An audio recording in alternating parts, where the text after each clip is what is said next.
여러분, 사람에게는 친구가 참 중요합니다. 친구가 누구이냐에 따라서 가는 길이 전혀 다른 길로 갑니다. 술 친구를 만나면 술을 먹으며 인생을 낭비하게 되어 있습니다. 도박하는 노름하는 친구를 만나면 도박으로 재산 다 날리게 되어 있습니다. 마이클 조던 같은 운동하는 친구를 만나면 또 운동의 길로 가게 됩니다. 친구가 내 미래의 길을 결정하는데 큰 영향을 준다는 거죠. 근데 사람의 친구는 또 떠나고 그렇습니다. 정말 내 인생을 끝까지 맡길 수는 없죠. 근데 우리가 이 세상을 사는데 반드시 친해야 할 분이 있습니다. 그분이 하나님이십니다. 여러분들은 하나님과 친해지시기 바랍니다. 교회에는 하나님을 다 아버지라 부르는 교인들이 가득합니다. 그래서 하나님에 대해 알기는 아는데 하나님과 진짜 친구가 되어 사는 사람은 극소수입니다. 여러분, 이 죄 많고 더러운 인간이 하나님과 친구가 될 수 있을까요? 성경에는 하나님과 친구 된 사람들이 나옵니다. 에녹은 하나님과 300년 동안 동행했다. 친구라는 거죠. 아브라함은 하나님이 나의 벗 아브라함이라고 하나님이 아브라함은 내 친구다라고 말했어요. 모세는 하나님과 친구처럼 얘기했어요. 그러면 에녹이나 아브라함이나 모세나 그들이 어떻게 했길래 하나님과 친구가 되었나요?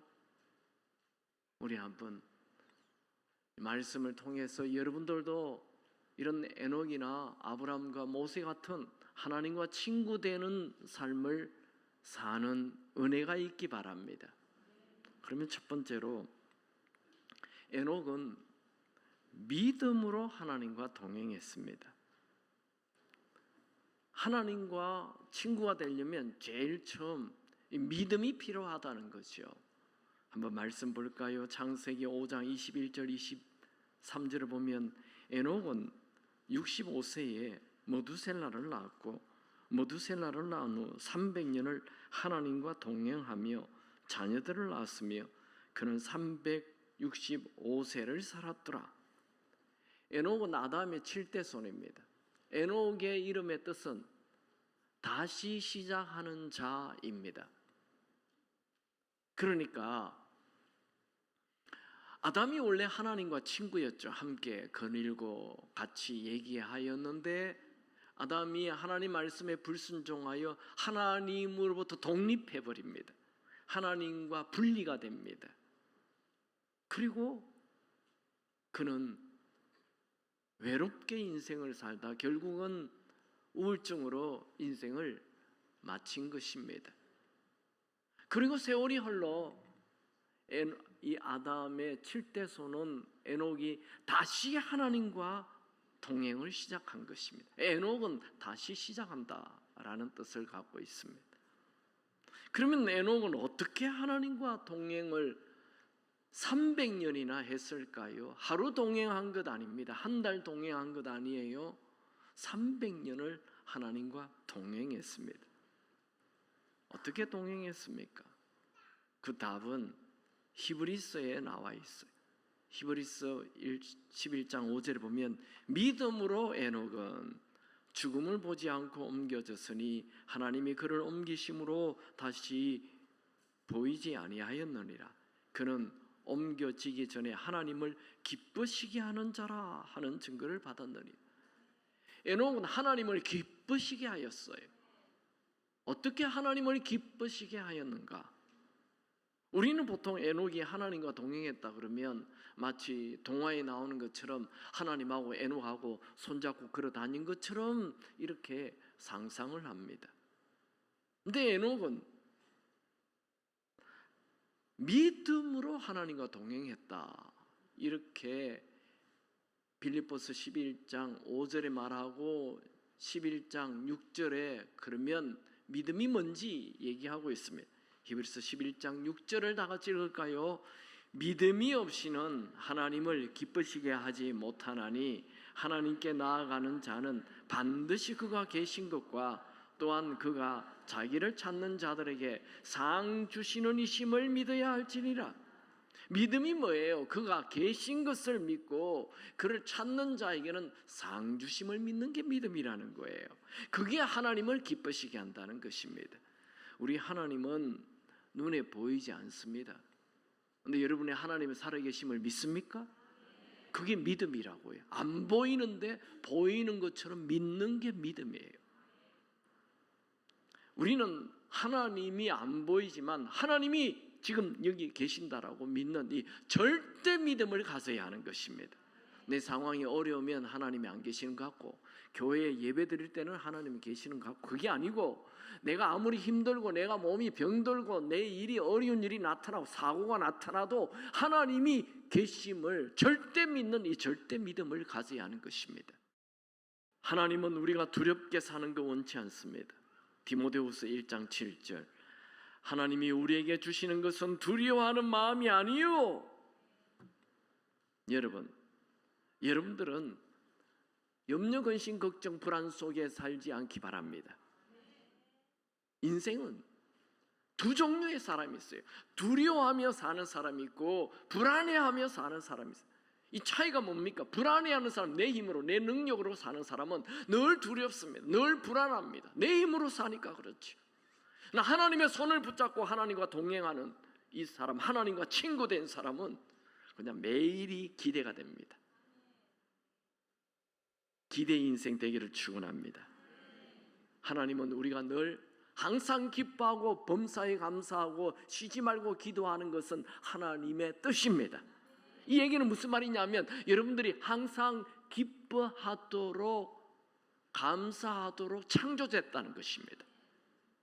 기쁘게 감사하며 살도록 창조됐는데 늘 불안해하고 두려워한다면 이 내 몸이 망가지는 거예요. 하나님의 계획대로 살지 않아서 그래요.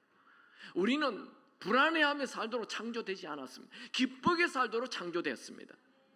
근데 내가 미래를 모르니 두려울 수밖에 없죠. 그건 내가 살기 때문에 하나님의 손을 붙잡고 하나님과 동행하며 하나님과 친구 되면 기대가 넘치는 인생 됩니다.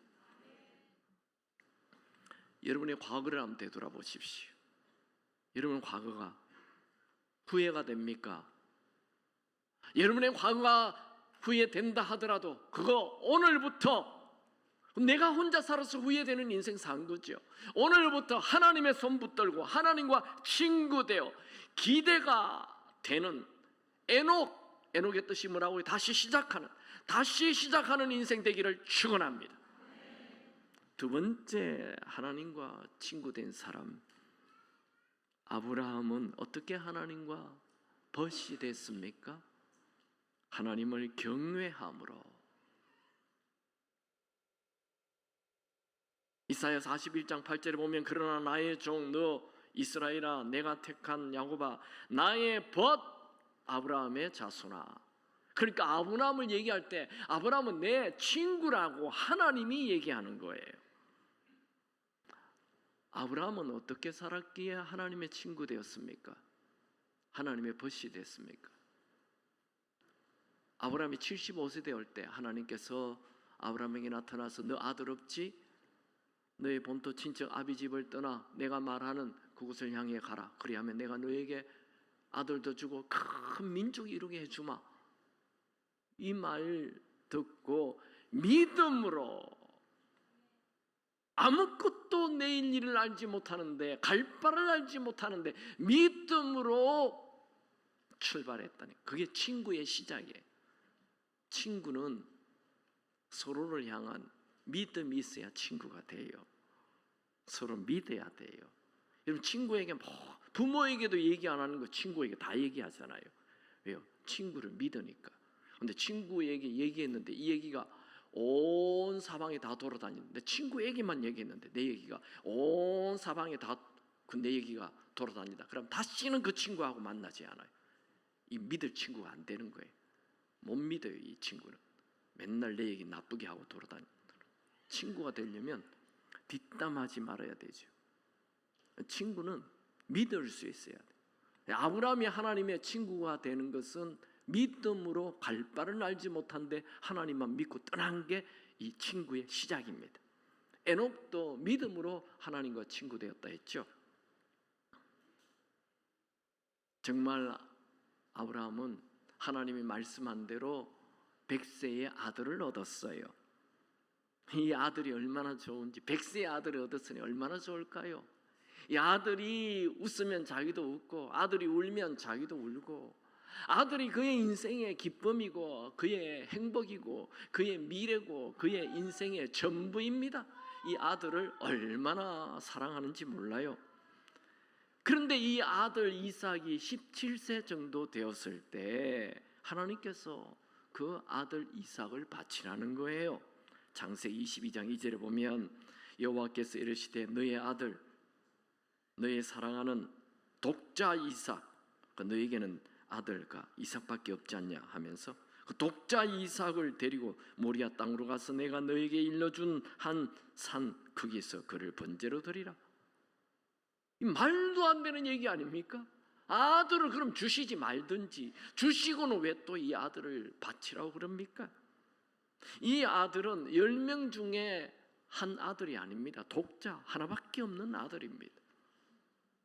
하나님은 아브라함이 이 이삭을 얼마나 사랑하는 줄 압니다. 네가 사랑하는 독자 이삭을 바치라.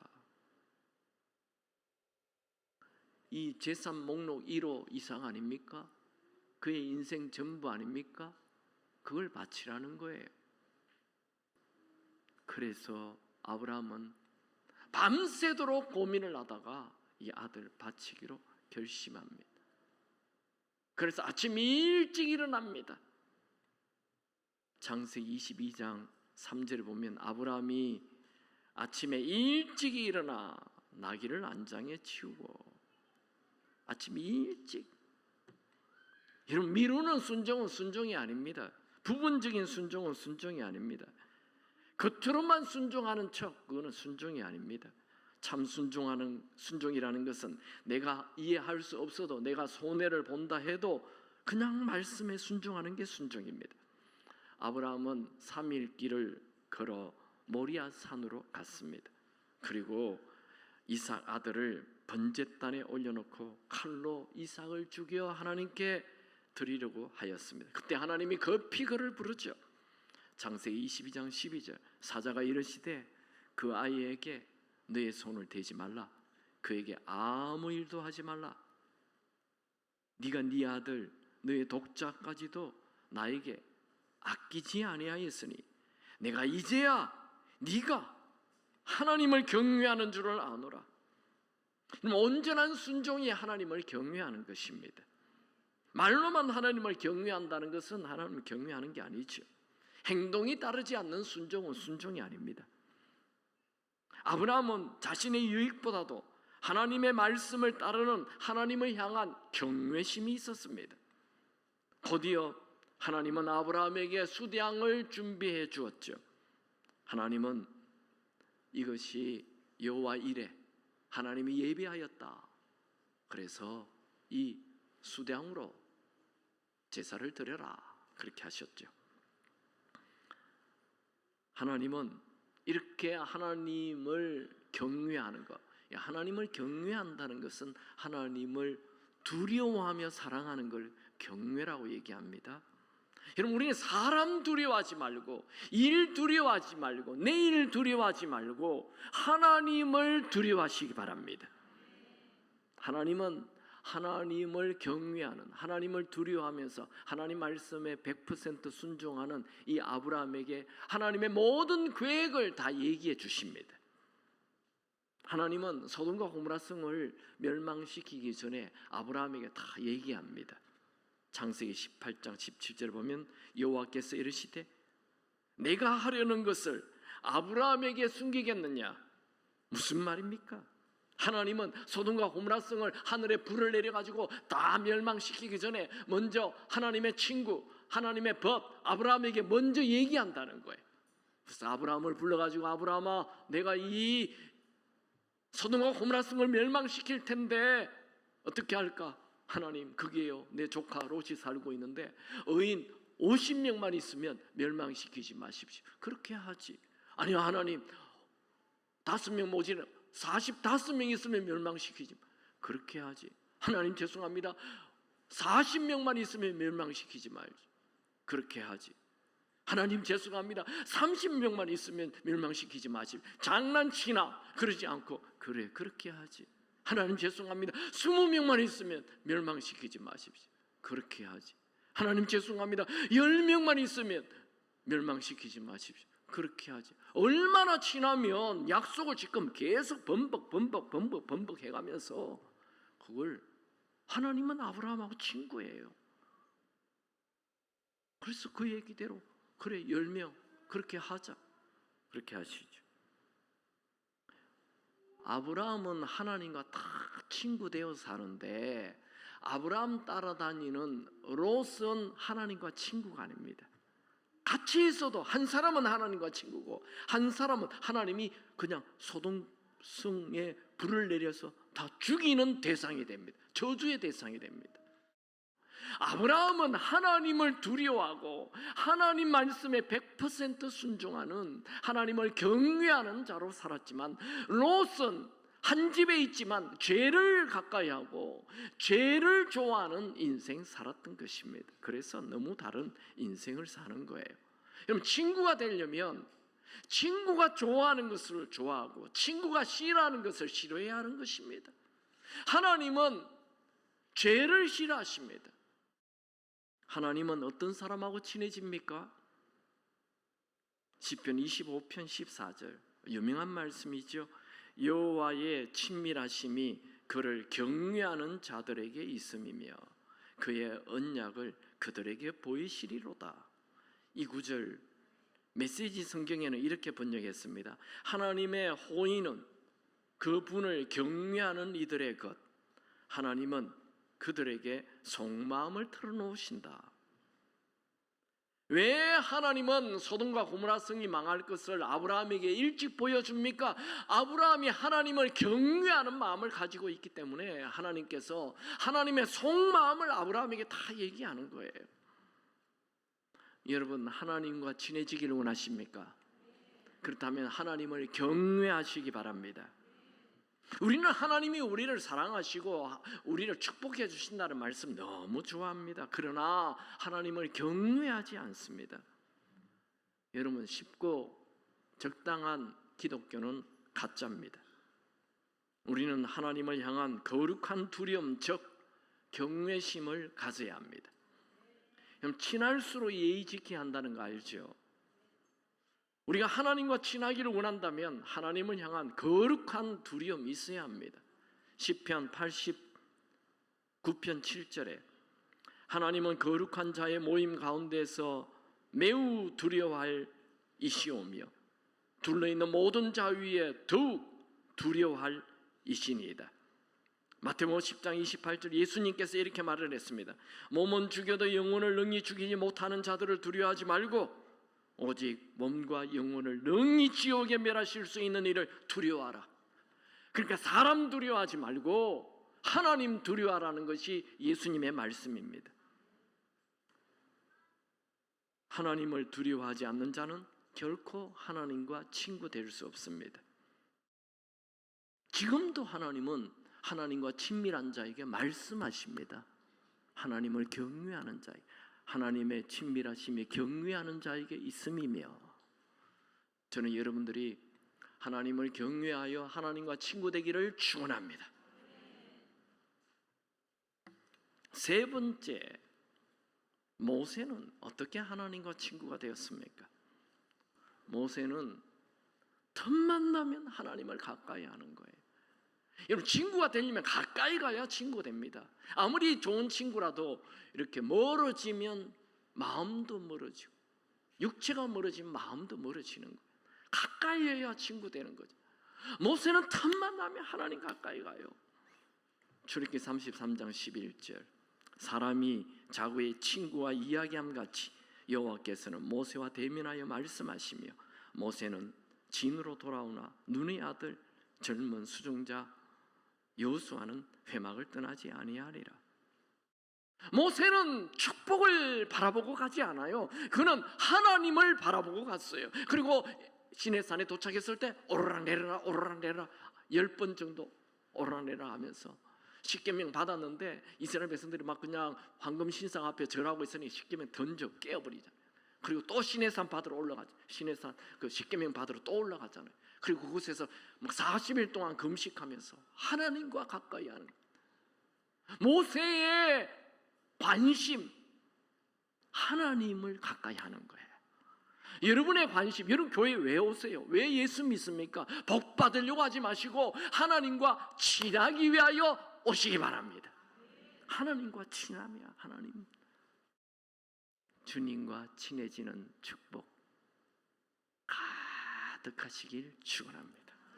모세는 위기가 있을 때마다 그냥 사람 찾아다니지 않아요. 설득하려고 하지 않아요. 그냥 하나님 가까이 가요. 하나님 앞에 엎드리잖아요. 홍해 나타났어요. 하나님 앞에 가까이 갔어. 하나님 앞에 엎드리니까 홍해를 막대기로 가르라 그러죠.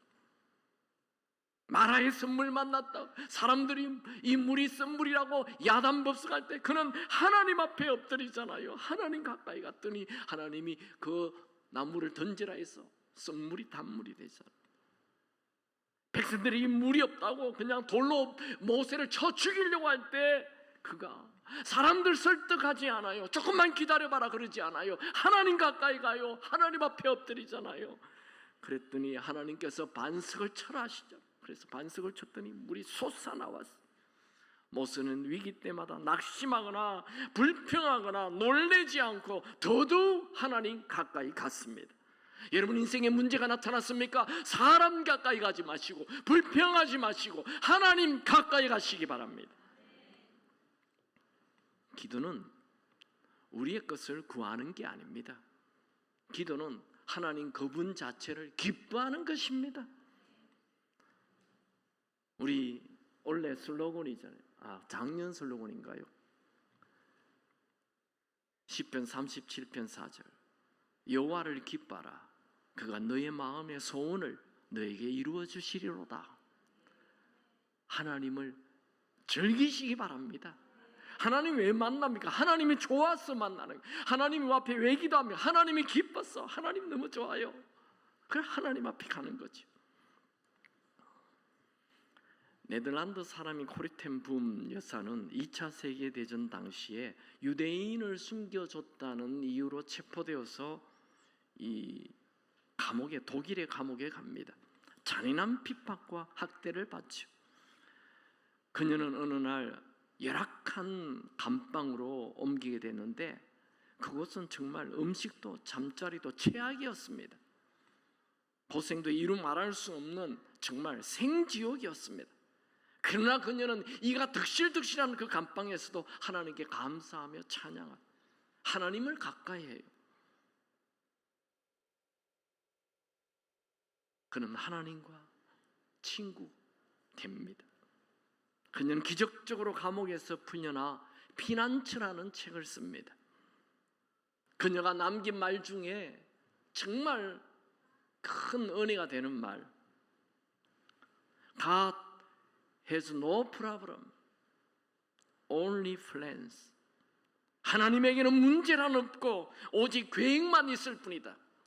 여러분에게 수많은 문제가 있습니까? 하나님 가까이 가십시오. 하나님 가까이 가면 하나님에게는 문제가 없고 오직 해결할 계획이 있습니다. 여러분 인생을 향하여 하나님은 계획을 가지고 계십니다. 하나님 가까이 가십시오. 하나님 가까이 가면 하나님에게는 계획이 있습니다.